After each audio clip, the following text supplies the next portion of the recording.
¿Le dijiste? Hola, ¿qué tal? ¿Cómo están? Bienvenidos al portal Psicología de otra dimensión.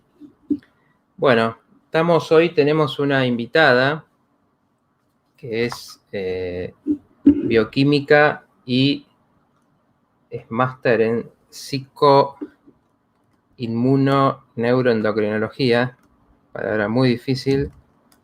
Estamos viendo a ver ahí si está todo bien para que pueda entrar. Bueno, porque es la primera vez que tendría una invitada en el programa. Y bueno, nada, las cuestiones técnicas son así.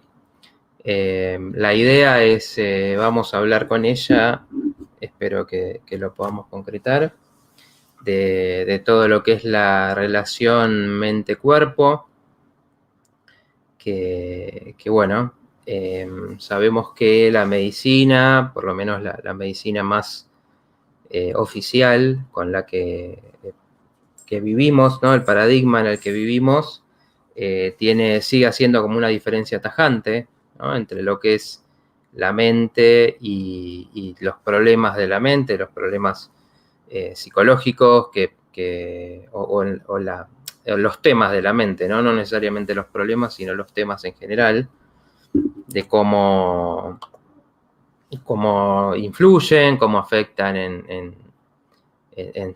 digamos, todo lo que es lo anímico, y por otro lado, todo lo que es lo que sería la enfermedad física, ¿no? Lo que es, bueno, me enfermo y algo me agarró, o está fallando algún órgano, o falla algo en el sistema, en la maquinaria, ¿no? Que es el cuerpo humano.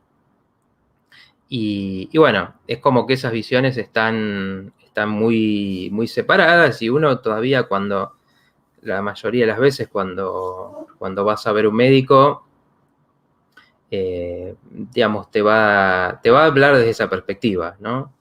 Haciendo la salvedad, obviamente acá tenemos gente con otra perspectiva totalmente distinta, pero bueno, uno todavía en lo que es la cobertura médica y en lo que es la mayoría de la medicina, tiene esas cosas, donde vos vas y te van a diagnosticar algún problema, te van a mandar algún estudio clínico y no te van a... obviamente no saben nada en general, ni siquiera de tu estilo de vida, mucho menos de lo que son las emociones, de cuáles son tus problemas, de cuál es tu historia. Y bueno, esto obviamente trae muchas limitaciones, ¿no? Porque uno tiene que... porque a uno le pasan cosas y de hecho está muy, muy fundamentado desde la misma ciencia, ¿no? Cómo las emociones, los pensamientos, los conflictos en sí terminan repercutiendo en el cuerpo, para bien o para mal. Pueden ser algo que dé mucha energía, que dé vitalidad, que dé ganas de hacer cosas, y que por lo tanto el cuerpo y la salud general acompañen a todo lo que uno quiere hacer, o puede ser algo que empiece a generar trastornos, que empiece a generar dolencias, que empiece a generar un montón de cosas que son, que van causando impedimentos, ¿no? Bueno, todo eso vemos que está conectado, y a pesar de que está muy estudiado, y bueno, esperemos hoy si podemos resolver los temas técnicos de tenerla a Patricia y que nos pueda hablar de eso, porque realmente es una experta en todo esto, y es un lujo tenerla. Bueno, más allá de que está muy, muy estudiado, muy investigado y muy probado todo esto, sin embargo no se incorpora a la visión complementaria, ¿no? A una visión realmente complementaria que se ve en la práctica. La medicina se sigue basando mucho en medicar, en lo que es las intervenciones, ¿no? Lo que puede ser la cirugía, lo que son las intervenciones agudas, ¿no? Y muy poco en el estilo de vida, realmente en generar cambios de fondo que incluyan todo, ¿no? Todo lo que es la salud psicoemocional, ¿no? Entonces, estoy acomodando un poco la cámara porque no se ve bien. A ver. Esperen un momentito. Estoy intentando entrar. Bueno, estamos buscando ahí que pueda entrar Patricia. Ojalá que, bueno, es una tecnología diferente esta, ojalá que se pueda. Bueno, entonces, realmente ese cambio de paradigma, el que la ciencia está yendo, ¿no? Pero lentamente, obviamente es lo que milenariamente se sabe, ¿no? Se sabe de todas las tradiciones de sabiduría milenarias que existe esta conexión, que es inseparable, que la mente tiene capacidad de afectar al cuerpo, de transformar, de enfermarlo y de curarlo también, ¿no? Y por eso, un poco como les contaba en el primer programa, incluso hay ejemplos que son extraordinarios, ¿no? De lo que puede hacer la conciencia sobre el cuerpo. Y ahí entran estas cuestiones de curaciones que se consideran milagrosas, de alguna forma, pero porque, bueno, simplemente todavía no se entienden los mecanismos y se ignora el poder de la conciencia, ¿no? Bueno, vamos a ver si la podemos hacer entrar a Patricia, si está. Ahí nos va a contar mucho mejor esto. Hola, Patricia. Hola, buenas noches, ¿qué tal? ¿Qué tal? Buenas Un gusto noches. estar acá. Gracias por invitarme. No, gracias a vos por estar. Bueno, mira, ya te puedo decir que mi nivel de estrés debe estar muy elevado en este momento porque no sabía si ibas a poder entrar, así que ya me contarás si me hago un análisis ahora qué me saldría. Un cortisol por las nubes. Claro, sí. Ya me estaba imaginando que, bueno, ¿no? Hoy por ahí no iba a poder ser. Bueno, gracias por estar. Nada, la gente, me imagino que muchos quizás ya te conocen, pero bueno, para los que no y para los que no, que quizás es un poco lo que estaba contando, ¿no? Hay ciertas cosas que por ahí se saben, pero me parece como que no están incorporadas a la visión de lo que es la salud, ¿no? Creo que hay una diferencia entre lo que por ahí uno puede decir, bueno, la ciencia lo sabe, está comprobado, está estudiado, y otra cosa es lo que le llega a la gente, ¿no? De cuál es el conocimiento que se termina transmitiendo como que es la verdad, ¿no? Y me parece como que esta conexión mente-cuerpo todavía no está incorporada, ¿no? Creo que está como algo que sigue siendo algo exclusiva de lo alternativo de alguna manera, y todavía como que la medicina oficialista, podríamos decir, transmite otra cosa a nivel masivo, ¿no? No sé si querés empezar contando por ahí o contando un poco qué es lo que vos hacés, que entiendo que es una rama que ya conecta desde las bases, ¿no? Lo que es mente-cuerpo. Sí, bueno, van a ser 6 años que practico meditación. Practico la meditación que se llama mindfulness, que es una occidentalización de la meditación vipassana de la religión budista. Esta técnica, mente-cuerpo, fue adaptada por el doctor John Kabat-Zinn en los años 70, que es un científico del Instituto Tecnológico de Massachusetts, y él lo que hizo fue adaptarla para, digamos, despojarla de todo el concepto religioso, filosófico, para que todas las personas pudiéramos practicarla como una técnica para reducir los niveles de estrés. O sea, lo pueden hacer hasta los niños bien chiquititos, los niños de jardín, de la escuela, y hasta las personas mayores. O sea, no tiene límite de edad ni de religión, ni de nada. Y bueno, primero tenía poquitos estudios científicos, digamos, pero ahora, si uno pone mindfulness en los buscadores, van a aparecer miles de papers por año. O sea, de trabajos científicos, de publicaciones científicas que estudian los beneficios de esta técnica. Sí, sabes que, perdóname, allá yo hice mi tesis de mi tesina, en realidad se llamaba, ¿no? De grado, sobre los efectos de la meditación en la salud mental. Era un renegado en esa época porque, bueno, me costó mucho encontrar un profesor que me pudiera acompañar en eso, y eso que, bueno, dentro de todo donde yo estudié tenía una apertura para eso. Pero ya en ese tiempo se veía que se venía investigando muchísimo. Sí, la verdad es que son muchísimos los estudios y hay mucho en castellano, porque hay una neurocientífica española que tiene un instituto dedicado a la meditación, especialmente a mindfulness, que se le llama también la meditación científica, porque tiene tantos estudios hechos con diferentes equipos, porque ahora, de un tiempo a esta parte, se ha usado mucho lo que se llama la resonancia magnética funcional. Ese equipo lo que hace es detectar la sinapsis de los centros cerebrales que están trabajando cuando una persona está sintiendo una emoción determinada o cuando se le da para hacer una tarea.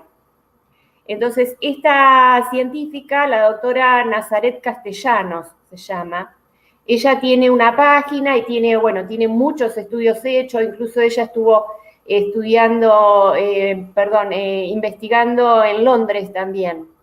El instituto de ella está unido a la Universidad Complutense de Madrid. Y ella se dedica exclusivamente a hacer este tipo de investigaciones. Por ejemplo, a una persona se le da alguna tarea para hacer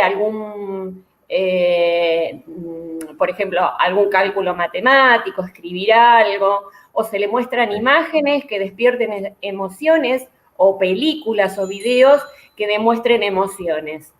Entonces, ahí se ve, con el equipo, se ve cuál es la parte del cerebro que está haciendo sinapsis, o sea, cuáles son los núcleos cerebrales involucrados en esa emoción o en esa tarea. Claro. Así que bueno, sabemos mucho más que antes sobre el cerebro, porque antes era como una caja negra, no podíamos ver qué centro cerebral o qué zona del cerebro estaba trabajando en cada tarea o sentimiento o emoción que uno tenía, ¿no es cierto? Era muy difícil, se hacía a partir de seres humanos que habían tenido lesiones cerebrales, por ejemplo. Cuando a alguna persona se le lesionaba un centro cerebral en particular por algún traumatismo, algún accidente que hubiera tenido. Pero imagínate que eso no contribuía demasiado a lo que era la ciencia. Pero ahora sí, ahora se está estudiando mucho y como te digo, especialmente esta técnica. Hay muchas técnicas mente-cuerpo que uno puede aplicar, especialmente técnicas de respiración. Se puede, aplicar otras técnicas que también operan con sonidos, con aromas, con visualizaciones. Sí, visualizaciones, ejercicio físico, obviamente. Sí. También reduce los niveles de estrés, está bien comprobado, ¿no es cierto? Pero bueno, cuando uno por ahí no puede salir a hacer ejercicio físico, o no es un atleta de alto rendimiento, por ejemplo, siempre puede practicar este tipo de técnicas, puede elegir la que más le guste, hay muchas, hay otras que aplican danza, música, danza. Incluso Me acordaba ahora que decías, me vienen estos datos que para mí son impactantes y son por ahí los que nos deberían como abrir la mente a la importancia que tiene todo esto, que no sé si esto vos lo conocés, pero como que dicen que si uno visualiza, por ejemplo, el hecho de la imagen de estar haciendo ejercicio, como que en el cuerpo se activan las mismas partes como si uno estuviera, digamos, físicamente, materialmente haciendo ejercicio. Sí, exactamente. Cuando la mente recrea momentos o por ahí visualiza, la visualización es algo que a mí me cuesta mucho en lo particular, Mm, pero sí por ahí recordar algún hecho pasado en particular, incluso, por ejemplo, el simple hecho de practicar la sonrisa. O sea, suponemos que no sé, un día nos levantamos así como medio tristes y bueno, y no nos sale una sonrisa, ¿no es cierto? O sí. estamos enojados, no sé, cualquier otro tipo de emoción de esas que yo les digo desagradables para sentirlas uno, ¿no es cierto? Ah, Sabemos que todas las emociones son necesarias para nuestra vida, sí. pero ese tipo de emociones desagradables es como que desatan una bioquímica, una neuroquímica, que es a veces contraproducente para la salud. Y más Ujú, si se prolongan en el tiempo, ¿no es cierto? Pero la sí, mente actúa así, actúa como recreando, ¿no es cierto? Si a uno, por ejemplo, cuando se levanta, ¿no? o en cualquier momento del día, ¿no es cierto? Cuando no le sale una sonrisa, se sabe que la sonrisa activa un montón, la liberación de un montón de sustancias químicas que sí, termina con la producción de opiáceos endógenos, o sea, opiáceos nuestros que produce nuestro organismo, sí. como las beta-endorfinas, los endocannabinoides, especialmente en una zona del cerebro que se llama el área periacueductal gris. Y todo eso contribuye a que en un ratito después de que sonreímos es como que nos sentimos mucho mejor. Y bueno, si uno por ahí no está de humor para una sonrisa, por ahí hasta uno puede hacer esto. Y Ah, andar un ratito con un lápiz sí. así entre los dientes por la casa. Y bueno, y al rato es como que a uno le va saliendo la sonrisa sola y le va produciendo un bienestar inesperado, ¿no es cierto? Es como Mm, que es sí, una pavada, pero ya el solo hecho de que el cuerpo se conecte con el cerebro, ujú, eso ya es válido, porque antes creíamos que todo provenía en un solo sentido. Pensábamos que era que todo partía del cerebro hacia el cuerpo, pero ahora con estudios de los últimos años se ha visto que el tono muscular de la persona, la postura corporal, la ujú, gestualidad, todo esto manda señales al cerebro y el cerebro lo interpreta como que es algo positivo y empieza a segregar todas esas sustancias que son beneficiosas, como ya sabemos, la serotonina, la ujú. dopamina, todas estas sustancias opioides, todo esto sin necesidad de tomar una pastilla, ¿no es cierto? O sea, son todas sustancias que nosotros producimos. Sí, sí. Es sumamente importante eso. Que claro, que creo que estas cosas, esto de la sonrisa, por ejemplo, que contabas, ¿no? Como que sirven para romper esta barrera, ¿no? Donde siempre estas cosas se dicen como, bueno, es subjetivo, ¿no? O incluso es sugestión, ¿no? Como cosas que lo ponen como algo que es, bueno, solamente mental, digamos, te lo imaginás esto nada más, ¿no? O te estás queriendo forzar a tal cosa. Y no, digo, por esto la importancia de entender que esto se transmite en lo material, ¿no? Inmediatamente. Y no, porque eso siempre sirve como para desprestigiarlo, ¿no? Como para sacarle importancia a lo que pasa en lo subjetivo. Exacto, Mati. Yo soy educada en la universidad, en lo que es ciencias duras especialmente, en todo lo que es medicina alopática, pero bueno, en un momento de mi vida tuve como un giro, digamos, empecé a prestar atención a lo Bueno, que eso te iba a decían preguntar, a ver, sí. algunas personas, claro, empecé a prestar atención, empecé a ver que había trabajos científicos que estaban avalando todo esto. Yo todo esto lo estudié en la maestría, cuando hice la maestría en neurociencias. Tuvimos un módulo especial de meditación incluso. Y bueno, y ahí desde las neurociencias, digamos que entré en el tema de la meditación. Y después es como que cuando uno lo practica, se hace como un hábito y es como que uno dice, bueno, hice, no sé, 10 minutos de meditación, por ejemplo, ¿no es cierto? Y Sí. entonces uno dice, bueno, bárbaro, todo bien. Pero ¿qué pasa? Que al rato de que uno hizo la meditación, es como que se empieza a desatar ese nudo en la garganta que uno muchas veces tiene, así como una Sí. angustia que se siente acá, que Ujú. justamente uno le dice angustia porque viene de angosto, ¿no? Como que parece que todo Claro. se queda acá y que no pasa, que esto es muy angosto. O el dolor en el pecho, el entripado, el Mm. entripado.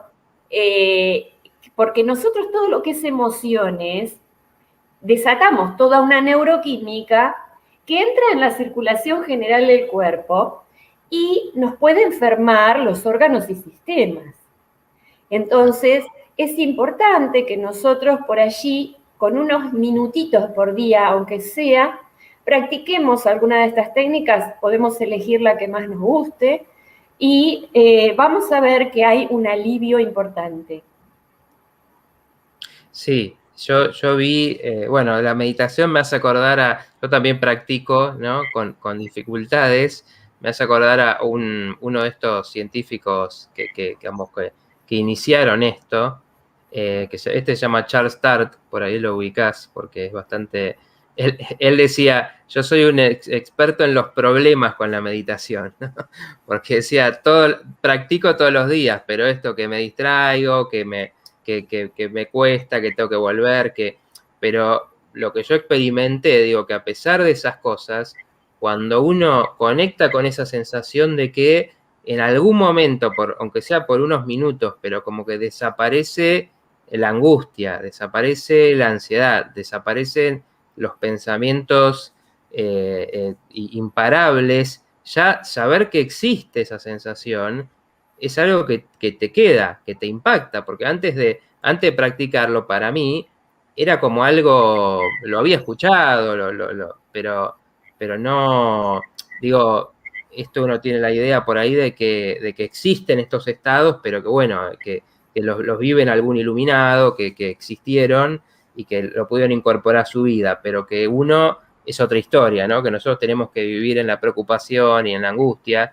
y experimentar eso, bueno, en principio te da la sensación de que eso existe, de que es una posibilidad y que incluso es algo que uno puede acceder en cualquier momento también. Exacto, funciona, funciona. Por lo menos en mi persona funciona y en muchas otras personas cercanas a mí que lo han puesto en práctica también. Es como que uno reduce los niveles de estrés realmente y no tiene que estar tomando medicamentos. Porque bueno, para aquella persona que toma medicamentos, para, por ejemplo, para un trastorno de depresión o de ansiedad o esquizofrenia, lo que sea, está perfecto, lo sigue tomando. Pero Sí. además puede incorporar estas técnicas si así lo desea, ¿no es cierto? Ujú. Quería decir que la mente humana esto lo digo desde las neurociencias porque está comprobado, la mente humana está constantemente, o sea, tiene un diseño la mente humana. No estoy hablando del cerebro, no estoy hablando del cerebro en sí, del Importante, órgano sí, la físico, no distinción es estoy hablando del importante. órgano físico, estoy hablando de la mente humana. La mente humana está diseñada de manera tal que continuamente está bombardeada por pensamientos, por sentimientos, por emociones, por sensaciones, continuamente. Cuando uno no está enfocado en una tarea, opera lo que se llama red por default. ¿Qué sería la red por default? Cuando a una persona se la introduce en un resonador magnético funcional, de estos que yo te digo que prenden la lucecita en el sector del cerebro que está haciendo sinapsis, Sí. Se lo ingresa y se le pide a esa persona que no haga nada. Así de sencillo. No se le da una tarea. Se le dice, bueno, ahora entra en la máquina y relájate. Lo Entonces, peor que le puedes hacer. claro, cuando el científico va a mirar, esto está hecho con muchas personas, no con una sola. En ciencia siempre hay que tomar gran número de personas para decir que es algo que ocurre generalmente, para decir que no es obra del azar. Sí. Entonces, esto se ha hecho con muchas personas. Se le pide que no haga nada. Lo que ve el científico en la imagen, en la máquina, es una tremenda hemodinamia. Esto significa que se ven sinapsis por todos lados. O sea, el cerebro está bombardeado por sinapsis. No es que está trabajando un par de centros cerebrales, no, está trabajando todo. Sí. Parece una colmena eso, como lleno de abejas yendo y viniendo. Algo así, todas las lucecitas que se prenden, a eso se le llama gran hemodinamia, es un gran gasto de energía para nosotros, es un gran gasto de glucosa. Entonces, esta hemodinamia tan nutrida se da cuando nosotros estamos relajados, tranquilos, en reposo, sin pensar en nada, como quien diría. Pero bueno, nosotros siempre tenemos prendida la radio. Eso es normal. O sea, el hecho de que la mente esté continuamente bombardeada por todas estas sensaciones, sentimientos, emociones, pensamientos, es normal. Eso ocurre en todas las mentes humanas. Porque a veces uno por vergüenza, ¿no es cierto?, no dice, uy, pero lo que pasa es que, qué sé yo te estaba escuchando a vos y de repente empecé a pensar en otra cosa, me fui del tema, ¿no es cierto? Porque, bueno, por algo está estudiado también en pedagogía que, por ejemplo, un alumno no puede prestar atención bien a una clase más allá de 20, 30, 40 minutos. Eso ya está estudiado, y no es de ahora, es de hace mucho tiempo. Entonces, es normal que nuestra mente se vaya de un punto focal, digamos, ¿no es cierto? Estamos prestando atención a algo y de repente vino un pensamiento que no sabemos de dónde viene, pero es como que tenemos siempre la radio prendida. Y a muchos a veces nos da vergüenza decirlo. Mi mente es un desastre, o sea, me está bombardeando. Y no es así, no tenemos que tener vergüenza porque la mente de todos los seres humanos funciona de esa manera. Entonces, ya partiendo de esa base, podemos empezar a dilucidar qué es lo que podemos hacer para no tener ese bombardeo continuo, porque eso acarrea estrés. Eso acarrea estrés mental y, por supuesto, lo que es derivación química a todos los órganos y sistemas. Entonces, eso nos enferma. A ver, bueno, ahí entraste en el tema del estrés, ¿no? Que es fundamental, me parece, en estos tiempos. ¿Qué se sabe, qué se puede contar de qué es lo que causa, ¿no? Porque el estrés, bueno, digo, también leía, ¿no? Que un poco que es difícil definirlo incluso, porque es un montón de factores, ¿no? Pero digamos, creo que llevado un poco a la vida cotidiana, es esto de todo el tiempo preocupaciones, cosas que no se pueden resolver, amenazas, ¿no? De distinto tipo, físicas a la subsistencia, sociales, vinculares. Digamos, ¿qué se sabe de lo que causa estar estresado? Muy bien. Entonces vamos a hacer una diferenciación entre lo que es un estrés agudo, de corta duración, y que es muy necesario porque nos puede llegar a salvar la vida en ciertos momentos, y que por eso tenemos nosotros el eje del estrés, ¿no es cierto?, en nuestro organismo. Sí. Lo vamos a diferenciar de lo que es el estrés crónico. Entonces, como primera parte, el eje del estrés se le dice eje porque es como algo como vertical, como que baja desde las cortezas cerebrales, o sea, desde nuestros sentidos. Nuestros sentidos lo que hacen es captar los peligros que puede haber en el ambiente. Entonces, sí, supongamos que tenemos un peligro inminente, ¿no es cierto?, que nuestra vida está en peligro, o que por lo menos así el individuo lo está interpretando, porque también depende de las creencias que tiene el individuo instaladas, que no son iguales las creencias que puedo tener yo con las que puede tener otra persona, con las que puede tener Matías, o sea, somos todos diferentes, claro, sí, porque hemos tenido diferentes experiencias de vida, y esas creencias se van instalando desde la niñez, ¿no es cierto? Entonces... Claro, porque Perdón, te quería que apuntara una cosita. Digo que poco se dice, ¿no? Que históricamente, digamos, las amenazas, se podría decir, ¿no? Como que son ciertas amenazas más objetivas, ¿no? A la vida, a la seguridad, a la integridad. Pero cuando uno se va socializando, ya lo que es una amenaza, ahí varía, ¿no? Porque para uno puede ser una amenaza ir a una fiesta, porque te da terror lo que puede pasar ahí, y para otro, no sé, para otro puede ser una reunión familiar, o para otro puede ser una presentación en público, ¿no? Entonces la sensación ahí es de amenaza igual, pero depende, ¿no?, de lo que para uno sea amenazante.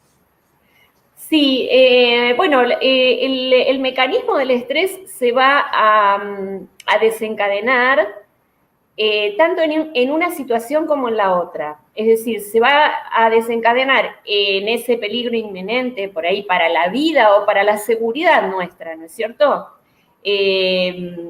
No sé, por ahí estamos cruzando la calle y no vimos que venía un auto demasiado rápido y empezamos a cruzar y resulta que el auto nos alcanzó enseguida y que alcanzamos a pegar el salto para atrás porque el eje del estrés se activó, mandó toda la sangre posible a los músculos y los músculos se mueven rápidamente.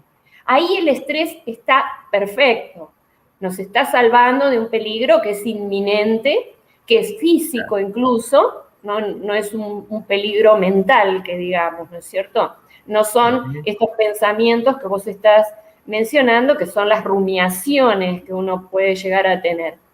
Pero el eje del estrés se desata de la misma manera, de un modo u otro. O sea, en el estrés agudo está perfecto. El estrés es para eso.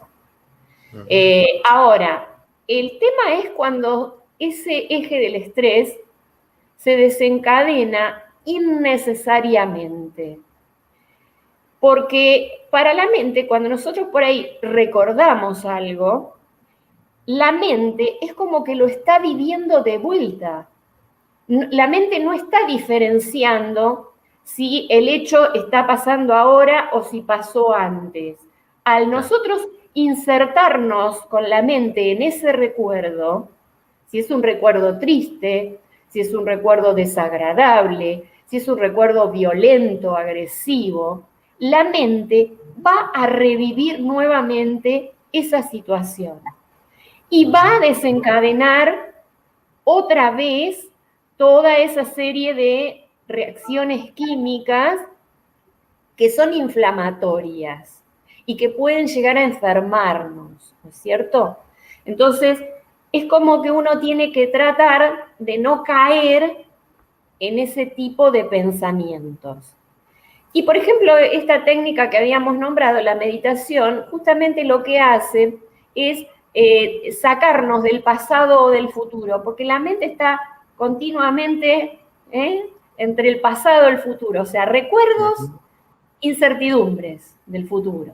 Recuerdos del Sí. pasado, incertidumbre del... O sea, nos sirven todos los recuerdos, nos sirve ir al futuro, porque nosotros allí planificamos, tenemos sueños, tenemos, digamos, planificación de cosas lindas, ¿no es cierto? O de cómo resolver algún problema. Todo eso está perfecto. Y también podemos echar mano a nuestros recuerdos, de los cuales siempre estamos aprendiendo.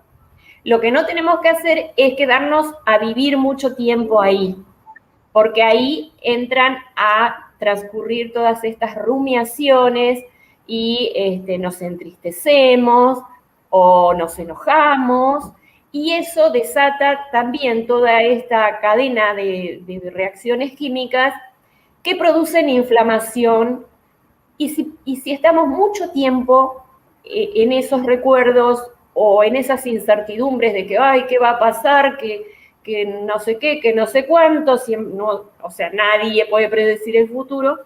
Entonces, eso nos inflama, produce toda una serie de reacciones químicas inflamatorias. Entonces, tenemos que tratar de buscar alguna técnica para poder salir de ahí. Ahora que lo sabemos, porque incluso yo antes no lo sabía esto, ahora sí lo puedo contar, pero esto me ha pasado miles de veces y no he podido hacer nada, ¿no es cierto? Porque no conocía todo este tema. ¿Qué pasa con la inflamación? ¿Por qué digamos, para los que no entendemos, digo, por qué la inflamación es problemática? ¿Qué puede causar? Bueno, la inflamación es una serie de vías metabólicas que se encienden, digamos, y que terminan con la producción de moléculas que tienen efectos inflamatorios, como por ejemplo las citoquinas que producen tanto el cerebro como las células del sistema inmunitario, todo lo que es activación del sistema autónomo por su rama simpática, eso va a producir ciertas sustancias que van a tener efectos en los órganos y sistemas, como por ejemplo inflamar la vasculatura. Por ejemplo, se sabe, hay gente que tiene mucho problema vascular, ¿no es cierto? Accidentes cerebrovasculares, accidentes cardiovasculares. Sí. Todo esto es porque se rompe un equilibrio y esas moléculas entran como a romper tejidos, romper estructuras, molestarlos, producir lo que se llama estrés oxidativo, es decir, se empiezan a oxidar todas las moléculas que nosotros tenemos en el organismo, especialmente están muy bien estudiados los lípidos, o sea, las grasas buenas que nosotros tenemos en el cuerpo, las proteínas, los glúcidos, los aminoácidos, o sea, hay un montón de sustancias que empiezan a sufrir y empieza a haber zonas necrosadas, o sea, zonas como que son microscópicas, son foquitos, digamos, de necrosis, incluso, por ejemplo, donde no llega bien el oxígeno, hay células donde no llega bien el oxígeno, porque nosotros cuando estamos estresados respiramos superficialmente. Claro. O sea, estamos respirando mal, no estamos ingresando toda la cantidad de oxígeno que requiere todas y cada una de las células nuestras, ¿no es cierto? Entonces estamos como en deficiencia de oxígeno, se están produciendo reacciones oxidativas, nitrosativas que dañan mucho la vasculatura, y despacito, despacito, los órganos se van deteriorando. Y todo va a depender de incluso la emoción que estamos sintiendo con relación a los órganos que pueden estar sufriendo. Por ejemplo, uno de los órganos que sufre mucho, que procesa todas las moléculas que nosotros producimos y que después van a degradarse, es el hígado, ¿no es cierto? Los riñones, los pulmones también. Porque, bueno, con las técnicas respiratorias, por ejemplo, lo que podemos hacer es oxigenar bien. Aunque sea unos minutos por día, practicamos una técnica en donde estamos ventilando bien. Claro, claro, sí. Para contrarrestar el estrés. Exacto, la inflamación también lleva a eventos de coagulación. Te voy leyendo alguna pregunta que van haciendo en los comentarios, ¿te parece? ¿Cómo no? Yo estaba mirando, dice María Isabel, el estrés crónico entonces enferma las células del cuerpo y por eso muchas enfermedades autoinmunes, ejemplo, esclerosis múltiple. Sí, puede derivar en autoinmunes, sí, pero también nos tenemos que enfocar en que hay tóxicos ambientales. O sea, los tóxicos ambientales, por ejemplo, son esas emociones desagradables. Eso es un tóxico ambiental. No solamente dentro nuestro, porque estamos procesando esas emociones, sino que también por ahí tenemos vínculos tóxicos, o sea, es externo también, más lo que comemos, o sea, nos tenemos que cuidar un poquito en lo que comemos, más los tóxicos que podemos estar inhalando por allí, por estar cerca de alguna fuente de contaminación, así, digamos, tóxico, ¿no? Por eso es importante estar atentos a todo lo que tenemos alrededor, a todo el ambiente que tenemos alrededor. Esto es epigenética. Claro. A un profesor mío, al director de maestría, le gustaba decir que la epigenética es el ambiente bajo la piel. Nosotros como que incorporamos todo lo que captamos con nuestros sentidos del ambiente y también nuestras interocepciones. Existen centros cerebrales que son interoceptivos, por ejemplo, lo que es la ínsula, todo lo que es el sistema límbico. Hay núcleos cerebrales especiales que empiezan a captar todo lo que es tóxico emocional.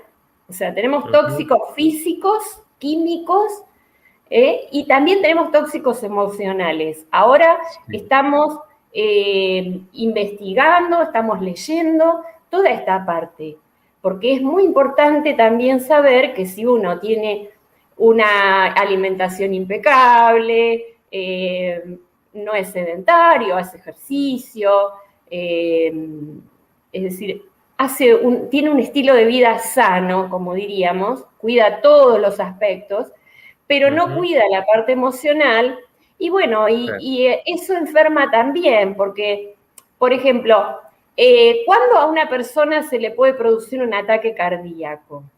Cuando tiene una emoción así como muy violenta, ¿no es cierto?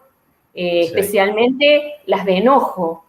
Los ataques cardíacos están muy relacionados a las emociones de ese tipo.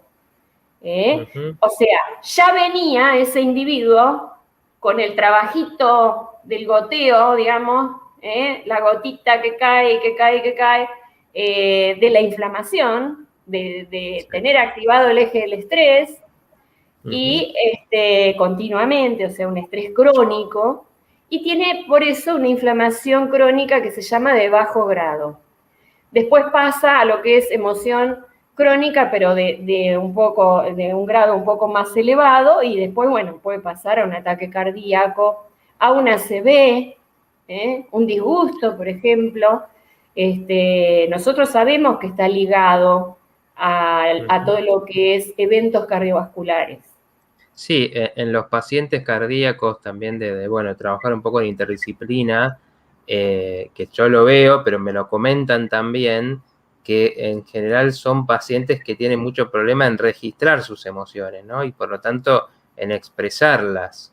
Entonces, uno por ahí lo que ve es que hubo algún evento vital de repente muy fuerte, por una pérdida o algo, digamos, muy desequilibrante, y ahí aparece, ¿no?, un infarto, o sea, como que también el equilibrio, que es la necesidad de poder expresar las emociones, ¿no? Porque las emociones, bueno, como decías antes, tienen su función, y en esos casos por ahí es transmitir algo que está pasando y algo que necesita una expresión, y en todo caso necesita una resolución, ¿no? El que no registra lo que le pasa está ignorando de alguna manera eso que le trae conflicto, y bueno, pareciera ser que el corazón ahí lo termina expresando también. Sí, exacto. Uno por ahí no puede exteriorizar lo que está sintiendo, o piensa que eso solamente le pasa a uno. Y no, es como decíamos antes, es importante que la gente sepa que a todos nos pasa. Obviamente que hay eventos en nuestra vida que son muy traumáticos, ¿no es cierto? Como por ejemplo perder a un ser querido o sufrir violencia, o bueno, hay tantas cosas, pero a todos nos pasa, ¿no es cierto? Y bueno, como vos decís, los psicólogos tienen también una tarea muy importante, que es este tema de desentrañar todo lo que es emociones del paciente, para que el paciente las pueda reconocer, para que pueda avanzar, para que pueda controlar y, y hacer algo para que todo eso no lo esté molestando continuamente, ¿no es cierto? Para que mejore su calidad de vida. Sí, sí, fíjate que, a ver, me parece que hay como siempre surge la idea del equilibrio en todo esto, ¿no? Que es como una idea, me parece, tanto antigua, milenaria, diría, como moderna, como que se está redescubriendo, porque en ese caso, ¿no? Si pasa algo y uno necesita expresarlo, ¿no? Por ejemplo, una pérdida, un duelo, bueno, obviamente la pérdida va a doler, ¿no? La pérdida va a causar cosas, es algo, una persona o una parte de tu vida o alguna cualidad o lo que sea que ya no está más, y eso tiene que provocar algo porque trae un cambio, ¿no? Entonces hace falta expresarlo. Entonces tiene que haber un equilibrio. Si uno quiere decir, no me pasa nada con esto, esto no me hace nada, soy invulnerable, eso termina manifestándose.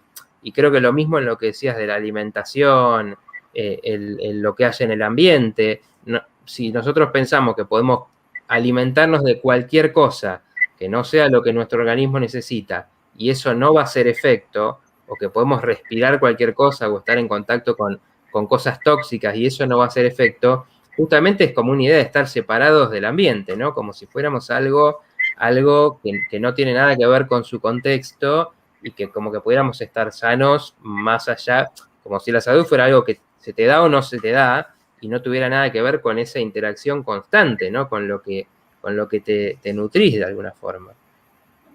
Exacto, exacto. Estamos inmersos siempre en un ambiente que es, como decíamos, tanto externo a nosotros como interno. Nosotros tenemos todo un mundo interno.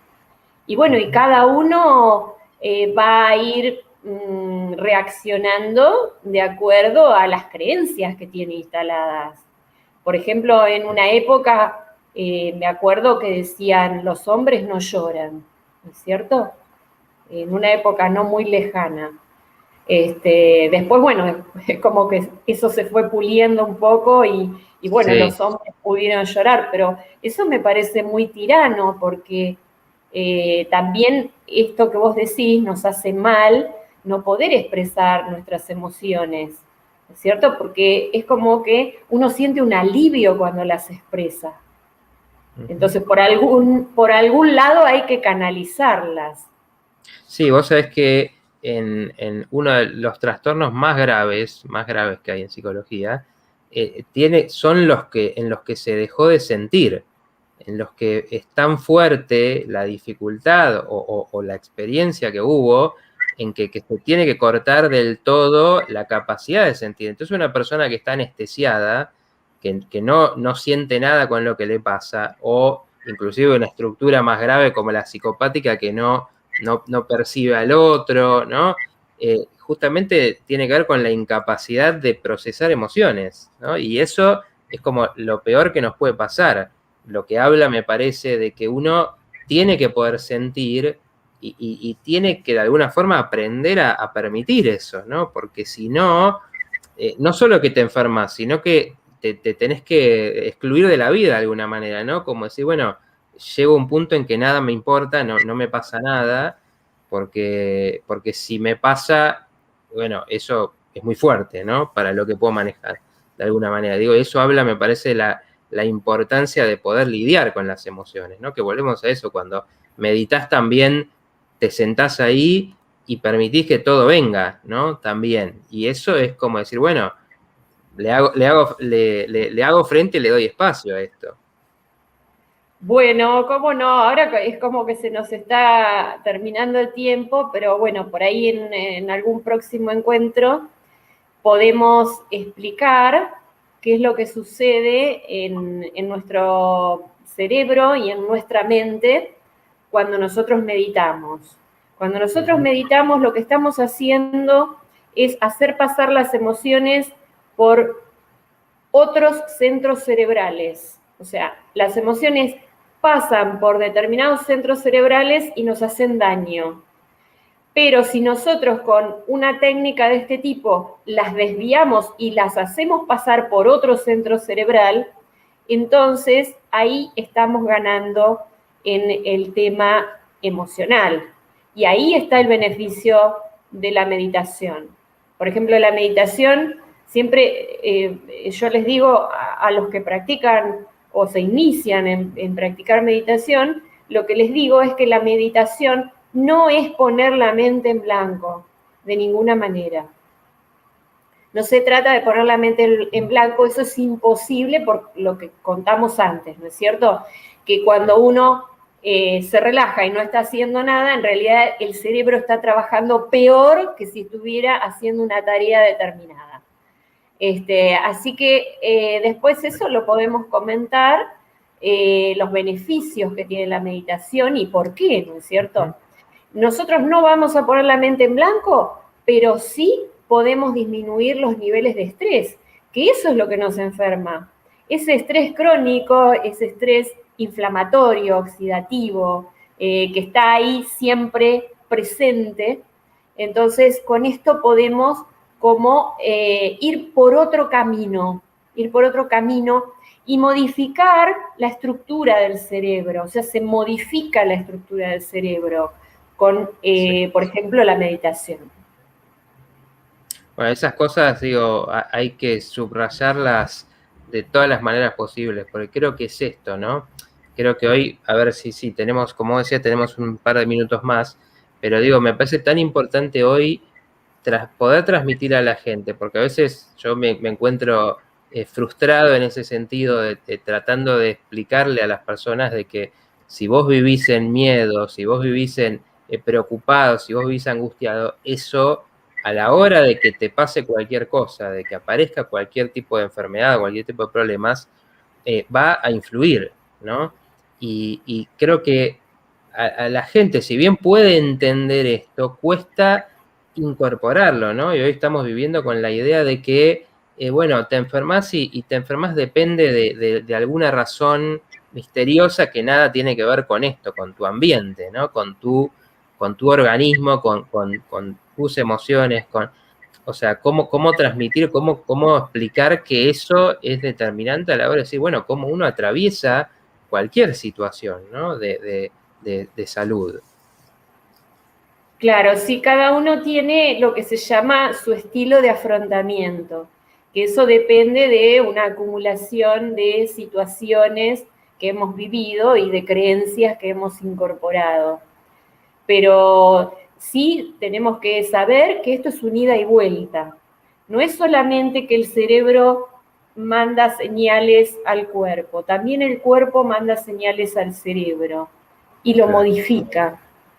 Entonces tenemos que aprovechar ahora toda esta sabiduría que incluso la ciencia nos brinda, pero también la sabiduría, digamos, ancestral del ser humano, ¿no es cierto? O sea, uno se da cuenta también, no es que uno es una tabla rasa, pero toda esa sabiduría hay que tratar de capitalizarla ahora que tenemos, incluso la ciencia nos está acompañando con esto.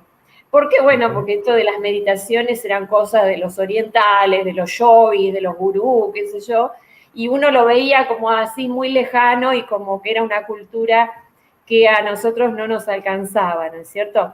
Pero bueno, ahora sí se ha visto porque en esas culturas milenarias de 5.000 años de antigüedad, de medicina, digamos, china, medicina hindú, etcétera, por qué toda esa sabiduría tenemos que aprovecharla a nuestro favor también. Sí, Porque no sí. digo que vayamos a cambiar la medicina alopática. La medicina alopática tiene 100 y pico de años, o sea, no es nada comparada con lo que son 5.000 años de otros tipos de medicina, ¿no es cierto?